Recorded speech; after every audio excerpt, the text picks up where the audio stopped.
দেশের স্বাধীনতা এনেছিলেন। তার স্ত্রী এদেশের তিনবারের প্রধানমন্ত্রী, যিনি এদেশের গণতন্ত্রকে অক্ষুণ্ণ করার আন্দোলনে বারবার নিজে নেতৃত্ব দিয়ে এদেশের গণতন্ত্রকে অক্ষুণ্ণ রেখেছেন।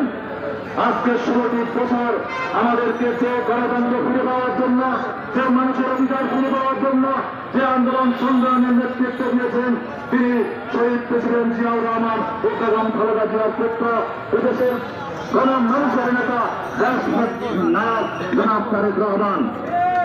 আজকে সারা বাংলাদেশে যার এক মিনিট তিনি যার নেতৃত্বে সারা বাংলাদেশের শ্রমজীবী মানুষ, শিক্ষক সমাজ, যারা ছাত্র, সকল শ্রেণীর দেশের মানুষ একত্রিত হয়ে এই আন্দোলনের নেতৃত্ব দিয়েছেন। আজকে যারা বৈষম্যবিরোধী আন্দোলন করছেন, তাদেরকে আন্দোলনে প্রেরিত আন্দোলন হয়েছিল, তারা আন্দোলনের সমস্ত ছিল, আপনারা খুব ভালো করে জানেন।